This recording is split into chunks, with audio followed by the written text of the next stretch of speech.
Hannah, it's good to have you today. We appreciate you being with us today. And what we're doing, Hannah has just recently released a video, and I was checking it this morning. It's already has over 4,000 views. I know. That's wild. Maybe half of them are my parents. That's what I tell them. Yeah. Well, maybe. I'd watch it too. Listen, folks, if you haven't watched it, go to YouTube. It's Hannah Danley Music, or you can put in Hannah Danley, and it's recorded right here by Studio Dunlap. Yeah. Cody McCarver and his gang down there videoed it, and he was telling me about the other day when I interviewed him about some other things, and it's really neat, and you just have to watch it. But I'm going to let Hannah tell you about the song and how it came about, and a little bit about, we're going to get into her background in just a minute. Most of you probably, if you know Hannah, you know her background, but we're going to get into that anyway. So tell us a little bit about how this the song came about. I know you didn't write it. I did not write it. But you performed it and did a good job. Thank you. So go ahead and tell us a little bit of background. I play in a band, and have been playing in a band for about a year and a half or so, maybe 2, with several guys from this area. Josh Key, Kurt Lee, Zach Ollendorf, and then Matthew Culvard from Pikeville as well. Right. And so we've just been playing, just covers and stuff. But one day, Zach is a writer. Zach is a really good writer. He writes great music. But one day he sent a song. It was just the first verse and chorus of this song, and he said, "If you want it, you can have it." And he had written it was the Hills of Tennessee. And I listened to it, and I was like, that's beautiful. Like, I love it. It's home. It made me feel good. And so it took a while for him to finish getting the rest of it to me. I think he had it, but he was trying to find it in papers. He had written it for himself originally, and then he said it felt like a female song. So he was like, that's really not for me. Yeah. So he just offered it to me. So then we got started with the recording process. So that's how the song came about, getting into my hands. And I loved it instantly. And then when I heard the whole thing, the second verse became my favorite. It was all about, I could just see the whole thing playing in my head, and it was beautiful, about home, about Dunlap, just about the hills of Tennessee and how special this place is. And even if you move away, this place is still home. Right, and it's beautiful, and you just appreciate it. So that's how the song came to be. Well, that's kind of neat, and it's really pretty. Oh, thank you. And did Zach and the band perform the music behind it? Yes, they did. We went over to Studio Dunlap, and first I laid down a scratch track, which is just my vocals and just a guitar part. And then the guys came to Studio Dunlap, and they laid down the guitar and the drums. Kurt Lee did the drums, and Zach did the bass and the lead guitar and the acoustic guitar that you hear. And then Spencer Lyman, he's a man from Hickson that he plays in the band too. He plays the keys. And so we started just laying down the basic bottom part of it, and then you just build it from there. So then Josh Key took it, who is an extremely talented guy when it comes to sound. Yeah, he hears things that I don't hear, and he's great with that. And so then he started working on it himself.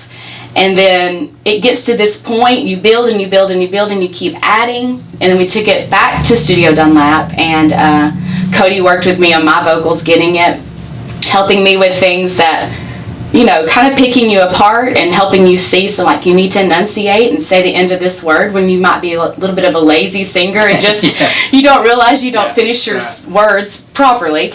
But Cody helped with that. And then he was like, I think you need a steel guitar on that. And I was like, really? And he was like, yeah, you need a steel on that.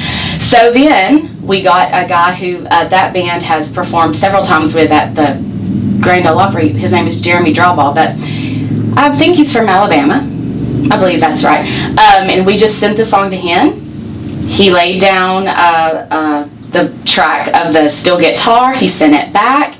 And then I did my final vocals on it. Like, your final vocals are, that's one of the last things. And then you do your harmony vocals. So harmony vocals are usually the last thing added to something. So Josh Key sang on that. Zach sang on that. And then I I also sang a harmony vocal on it. It's the higher harmony, but it was just really cool to see it all come together and what it started with and how it ended. Like some words changed in the whole scene, you know, like it doesn't always end like it began. Yeah. And sometimes your sound changes too, like how you want it to go.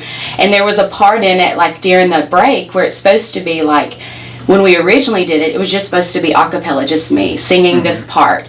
And then, but when we sent it to Jeremy Drawball, we didn't tell him that, and he just added what he wanted. That's the beautiful part of it. You get these talented people who can just play with a song and make it beautiful. Yeah. So he added this beautiful steel guitar part on that, and I was like, I love that. Don't get rid of that. You know, like that's what we want. And so, and then the song was coming back. Then the song was born. So it turned out really good. I'm proud, super proud of it. I think it's beautiful, and I'm very proud of everything about that song. Well, I think a lot of people don't realize when songs are recorded. Of course, now in the video, of course, you got clips here, clips there, and when they change scenes, they understand that. But when the song is recorded, like you was talking about, you might do vocals, and then someone else goes and plays the guitar part, and that's recorded, and then someone plays the drum part, and that's and then it takes a technician to sit there and put all those together to make it make sense. And then that's where it comes in when you have to record some parts because when you put them together, you hear things that maybe you didn't hear when you're singing it or putting it together, and you go, well, we need to change that. That didn't work. Yeah, and you didn't go down there one day and get it done in one day. Oh, heavens no. No. That's what people don't realize. No, it was a process. It was a process, and and just watching the process was really interesting for me. You know, like some of the parts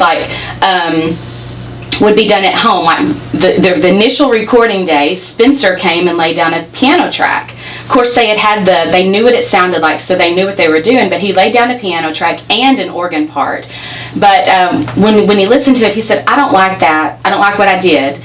So he went home, and he has the ability to record at home. So he re-recorded it at home, sent it to Josh. Josh then puts it in the song. And so that happens too. Zach did some recording at home. Josh did some recording at home. Jeremy Drawball, he did his recording at home. Like, things are happening different places, you know, and people are communicating like through that way, like this is what we're doing, and then they send it to Josh, and Josh puts it all together, and somehow that comes out. It doesn't make any sense to me. That's not my thing. Well, a lot of people, when we're talking about, for those of you that may not know, when we're talking about recording at home, we're not talking about just going in the room and playing in front of a microphone. These people, if you ever watch some of these videos, they'll have recording equipment all around. It's incredible. Where they can go in and when they record, they can go back and change some things themselves. Yes. I mean, it's not just your ordinary. It's not the Apple Music on the computer. Although that can do some things. It can. But, Josh Key has an incredible ability to record at his house. He has some really great the ability to do a lot of good recording at his home, and so it's.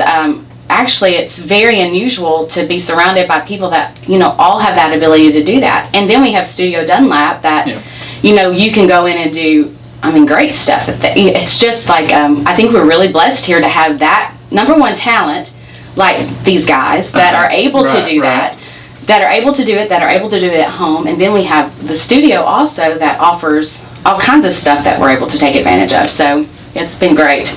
Yeah, and if you want to do that, make sure you have your home is silenced.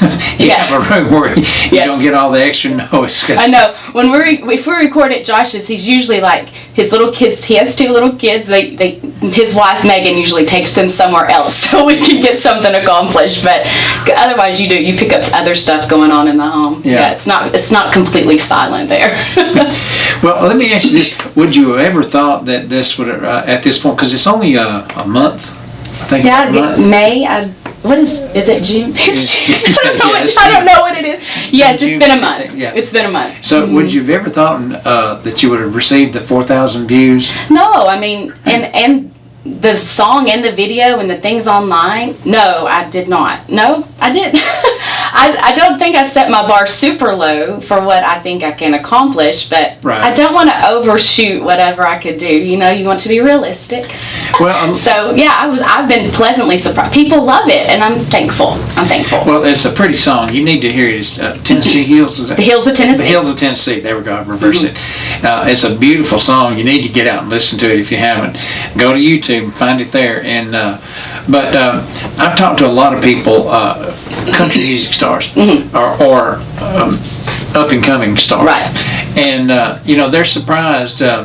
Social media. Oh yes. Because like YouTube and other media platforms, because what they find, I was talking to one a few months back, and his audience were adults. That's what he was. Yeah. But he said he went to this concert he was going to perform. He said there were all these teenagers. He goes, why are they here? Well, what had happened is they'd seen the music on social media, Right. liked it, then found out that he was going to be in concert, Right. so they went to the concert. He says, I wasn't thinking about that. Right. And so you get a lot of listeners, and I've got a guy coming up Thursday, by the way. Y'all listen. Thursday morning, actually, 7:30, we're going to have him in studio. He's from Finland. Oh. And see, country music is a big thing over in Europe. Wow. Really big thing. And matter of fact, some of the country music stars and up-and-coming stars, they have a bigger audience overseas. That's incredible. Yeah, it's really neat to learn that, and it's kind of neat. Yeah. I like it. That is very cool. And so it'll be fun having him in here. I always look forward to all those interviews. Right. I have a blast doing those. Oh yes, I think probably my biggest, if you think about like who your audience is or who you're singing to or who you are appealing to, like you have to think about all those things Right. when you're playing. Like I'm probably not getting like my teenage son's friends, you know. That's not who I'm after, you know. Although they do ask about me to him, like, what's your mom doing? But I really think it's more like my age, like women who are mothers, who, like in their 30s, 40s, 50s, like who have done a whole lot with their life, and maybe, and you think like, once you get 40, you're like, well, what am I gonna do? Yeah. And this is singing again is probably not on many people's list, or going after something that you once loved is probably not on many people's radar to do. And so I'm doing that, and I just kind of put myself out there and thought, I'm just gonna try to sing. I wasn't going after anything big. I just wanted to try to sing again, because I loved it. And so I think that's my audience. These women, they're like, and I get messages all the time from women saying, like, you don't know how much that means to me to see somebody doing something like that, at your age and, your place in life, that you can still have fun and you can still do something that you enjoy. Life's not over. Yeah. And so I get that often. And sometimes when I'm like, I don't think this is really, should I still be doing this? I get messages, and I'm like, oh, well, that's kind, and that is something that age demographic doesn't see very often of a woman. Women usually in any music business, unless you've been in it for a long time, you usually kind of filter and fade out because of age. That's reality. So if you're just getting into it at this age, women love to see that. They appreciate that, and that's been my experience with a lot of women. I get multiple messages weekly from women saying, Hannah, you don't know how much this means to me to see. And so I love that, Well, I saw in your what I call the prequel, your little 30-second tease that you did before the video came out. I was reading a lot of the comments, and you had a bunch of comments, just congratulating you and doing people that. are so kind. And that was really nice. I read a lot of them, and I thought, well, that's not. And then, of course, I listened to the prequel, and then I was waiting for I tried to get to the video before it came out. It wouldn't let me, so shoot, I have to wait. No, you gotta wait. But that's exciting. I know you've been singing since you was able to talk. What? One day? Oh. Yeah, I guess so. I don't remember not ever loving it. Yeah, I don't. You've been singing a lot, and you sing with those guys as we mentioned. But you kind of started out on your own too, haven't you? Yeah, everybody, we're all so busy, and it's when I first got back into it, Cody McCarver, who is, I've appreciated him so much. He's given me lots of advice, and he's helped, and he's just been a great resource through everything that we've done. But he was like, you really need to focus on like what you like. What is your sound? And I'm like, I don't know what my sound is. I like to sing everything, but he was like, you probably need to focus on like you. So if it's your show, then you have the ability to build your show like how it should be built around you. Right. Yeah. And so that took me a couple years to feel like I could do that. Like, once again, I'm in my 40s. Why would I be building something around myself at this age? That's reality. That's how people feel. That's just how I felt about it. And then it kind of opened Zach wrote the song, different things happened like that I was just like, why not? Like, what if I have nothing to lose at this point? So I'm going to just try this as Hannah, where I've always ever just been in a band, a part of a band with a bunch of guys, different ones through the years. And so I just thought, I'll just put myself out there, and if I fail, at this point, it's all right. If I'd have been 20, I think it would have, things would hurt if you don't succeed, or if somebody doesn't like something. If I'd have done this at a younger age when I wanted to do it, I think I would have had a lot different reactions to stuff. Yeah. But now that I'm older and wiser, things like that don't bother me. I'm like, if they don't like it, I did it for me. I enjoyed it, so I'll do it anyway. Well, so, all your children and Joel, they all play instruments as well. Yeah, all my kids play. Joel plays for me. Sometimes he plays the guitar. He doesn't think he's the greatest guitar player, but he can play anything that I ask him to. He'll figure it out for me. But my kids are super talented. Clayton, our oldest, he is in college right now, and he is a part of a jazz band that he plays the drums at, but he doesn't, that's not his first instrument is the guitar. Right. But he can literally play anything. He can play the accordion, which, that's odd. He plays the accordion, he can play anything he picks up, he can make music with it. It's kind of incredible. And our next son, Caden, who's 16, he plays the drums also very well. Caroline, my daughter, 15, she plays the bass guitar. And Campbell, our youngest, who's 10, he's been playing drums since he was tiny, and could keep a beat like nothing else. He's great, and he sings. He probably sings more than anybody of the kids. Like, Caroline can sing and harmonizes beautifully. She does. She has a beautiful voice. Campbell, though, if I saw any of my kids being a front man, it would be Campbell.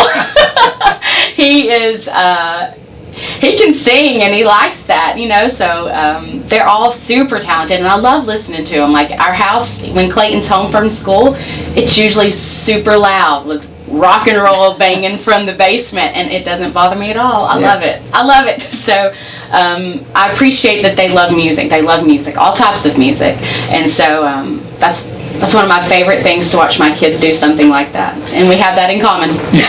Now, you've got a couple singing dates coming up. I know 4th of July, you're going to be on the stage. Yes. And then out at on the mountain in September. I wrote all these down because I have the brains of a goose, but I think September 12th. September 12th, is that it? At Hughes Farm on the mountain. Yes. And then in August, I think it's August 1st. I don't know if that's a Saturday or not. We're doing a Pikeville Nights in Pikeville. It's under. Is that a first? Is the August 1st? We'll find out. I wrote these things. I literally did. I wrote these things down because I can't ever remember dates great. And we'll find out in a minute. I think August 1st is on a Saturday. Okay, so that's good the first job. Saturday. That's the first Saturday in. Mm-hmm. Okay, there we go. So, first Saturday in August, we're supposed to be in Pikeville for Pikeville Nights. I think it may be something they're starting. I'm not really exactly sure, but we're going to be there then. They have I think from time to time they do have some things, but it may be something they've started, because I did see some information. They've got that beautiful pavilion. Yeah. We played there last year, and it used to be open, and and now it's not. It's such a pretty little area down there. They've done a lot of work there in downtown. It's really neat, where you can just have right there, and Pikeville, the way they've got it so set up, you know, they could close downtown. I know. And you know, everybody could be free right there in the streets. I think Pikeville is a beautiful. I love the little downtown area. It's a beautiful setup. So yeah, so that's in August 1st. Yes. Oh, okay. Yeah. Well, that's neat to hear that, and I was excited about when you decided to go on your own. I thought, well, that's neat. She'll do all right, and Yeah. she'll be okay. And of course, when you I've interviewed a lot of women singers, and they all have their band. You know, of course, I always get the videos and get to watch them and listen to them, and. Well, I won't say that because I'll be get in trouble. Good. I don't know what you're gonna say. Just hold it. But I will say it. I've heard some, and I'm thinking, I think Hannah could do that. You know, I think she could do this. Yeah. But you know, you never know. Singers, you know, they have good days and bad days. Right. And you know, just like when I lead singing, some days I get it, and some days you're on, and some days you're not. You know. Yeah. But you try to I always think. Especially, I don't know whether people pay or not to come see me sing. Like, I love it. That's where I honestly feel like I just love being on stage. Not to be seen, that's what I enjoy doing. Yeah. And so I want to give people what they either paid for or not paid for, but I want them to remember me in some way. Like, I love that she did blah, you know, I love that she could sing that. I love that she tried to do that, you know, like, so I'll push myself to try to get to those places, and so people will enjoy, you know, the show. And I try to be on. You try to be on every performance, and sometimes you're not. But if you have a great band behind you, I've learned that, man, it makes it drives you. Like a band that is incredible, and the guys that play are just incredible. They make you. I mean, if the music is great and if they're great, you want to rise to that occasion. So. And it's usually like that. I look at the band Legacy. I think they're coming on before y'all. Yeah, pretty cool. And they're really good. And I'm not trying to put them down. They're old. I mean, right. I want to be her. Like, I'm like, I want to be rocking. Because she can really split out the notes, and you know, and I've watched her many times. Right. And that's one of the bands, local bands, I really like. I could sit and listen to them all day. Yeah, they play those rock and roll hits from the set. I mean, like, that's some of my favorite music. You know, that's some of my favorite music. That's what I was raised on. And they play it well. Oh, they play it just like it's just like you're hearing it right off the record. She's good. And she really is. And so I'm looking forward to that. I think it'll be a great day. Hot, but great. Yeah. Are you currently working on any other songs, or are you trying to write some of your own songs? Yes, I do. I have several that I've written, and we're trying to just figure out times. You know, everybody works. I have 4 kids. I'm a preacher's wife. I have a million little side things that I do. And so trying to find a date that we can get together to record is the biggest hurdle. It's not the music. It's finding a time where it can all happen. So yes, I do. I have several that have multiple songs that I've been working on that I would like to. That we're going to try to get. Recorded. We were hoping to get it done this month in the month of June, but somehow June is slipping by quickly. Yeah, June's a busy month. I think every month is like, oh, well, that's a busy month too. It's VBS. You know, all these things are going on that you're trying to get done, and so we were hoping to, and we have some couple of weekends that we were looking at to get it done. So hopefully we can get the ball rolling on those, and so they can get put out. Can we say CD in maybe a year? I mean, I would love to have an EP out at least. 7 songs. That would be my goal. That's my goal, is just to put something out that's a whole thing of me. That's original to me, and that sounds like what I want to sound like. Like, I also think, like, when I'm gone from this earth, when I'm gone, what will my kids and my grandkids and my great grandchildren, all these future generations after me, what will they think of the songs that I put out, or what will that look like? So I want to be super proud of those, and I want them to be songs that are good, songs about good things, and songs that are wholesome, and But and like the video, I wanted that. I said if I only do one video ever in my whole life, Yeah. you know, like who ever thinks they're going to get to do a video? Definitely I didn't. But when I knew that I was going to get to do that and that we had made that decision, I wanted it to be everything that I could have dreamed it was going to be, so I could be proud of that. So, you know, years from now, people could look at that and it would, you know, it would mean something. And it did. You know, it's surprisingly, I didn't dream it would be as beautiful as it was. Yeah. Not that I didn't trust Studio Dunlap and Aaron and Cody, but their ideas were incredible. And how it all came together was just beautiful. So yeah, Aaron's very good in he's what so he talented. does, Very. in the photography and putting together everything. Yes. And of course he did the Small Town America video. Oh, yeah. And, so he's really good at what he does, and that's what I like about Dunlap is there's so many people. When if you want talent, you don't have to go outside of Dunlap. It's here. Oh my word, brimming with people. Yes, and they're just there, and none of them that I'm aware of that go out and brag about it. They just do it. They just do it. And, That's right. And people know them by what they do. Yeah. You don't have to tell. We have so many talent. I was talking to Chad Hennessy, who's a drummer here. I played with him in high school. I just was talking to him the other day. We had hee-haw practice, and they were playing. They practiced the song that I'm doing, which I'm doing Hills of Tennessee in hee-haw this year. And we were just talking about how much talent is in our valley. Mm-hmm. And it's unbelievable because we're not big. It's not a big place, you know, but yet we have a lot of people who are super talented, and I hope we don't ever take that for granted, you know, like, but it's wild to me how many people in our town are capable of doing what they do, you know. It's an unusual thing. Yeah, and then a lot of people don't realize too, Sing with the Stars and all those America's Got Talent and all those programs. Those people are the ones that the cream of the crop that rose above everybody else, and they were in competition basically. But you know, they're the people that have been doing just like you. They've been working on it and working on it and working on it and working on it for years. And like a lot of the bands we talk about, like the Alabama band, for example. Right. And I don't like this, but it's part of it. A lot of those bands played in honky-tonks, bars for started years. Out that way. Right. And they just kept playing and playing and playing and playing and playing till finally they had one song that hit it. And then, that's what it is. And it's usually they call it a 10-year town.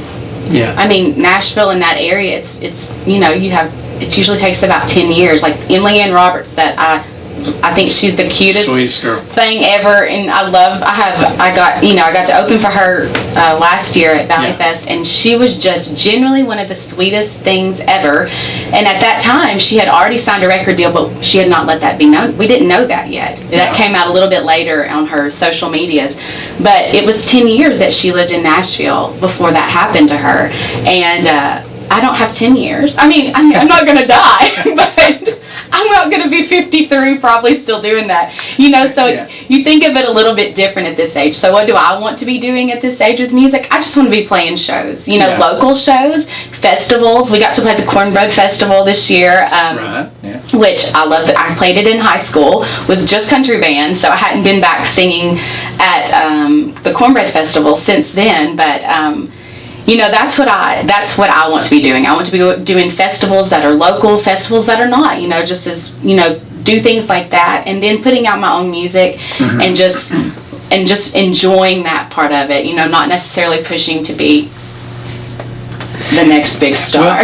Well, you know, and I want people to don't think you're never too old. Right. Because just the other day I interviewed Crystal Gale. Oh yeah, and her hair. And you know, and she sang a friend of hers had written a song, and he says, you know, I think Crystal Gale could sing this song.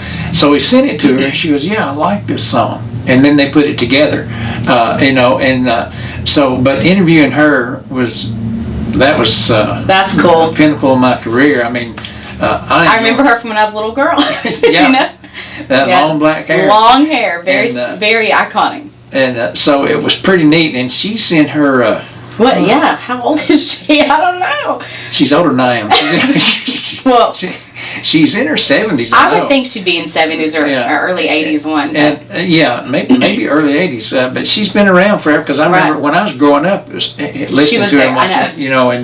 And so that's the thing. You get to watching these people, and you get to know them, and you think, wow, like some of the people I've interviewed, like T. Graham Brown and others. That's really neat. You get a chance, the opportunity to talk to these people that you've heard growing up, right? And that's neat. So I got to meet like people from Confederate, like last year at Small Town America Festival. Got to meet members of like Confederate Railroad, things. So opportunities like that. Members from Exile. We played at a festival in I can't remember. All of a sudden, we played at a festival, and Exile was a couple after us, and so I got to meet members of Exile, and so those are some really like they're going to be here, Small Town America. Yes, and so voices that yeah, and then you meet the people, and they're just regular old people. I love that.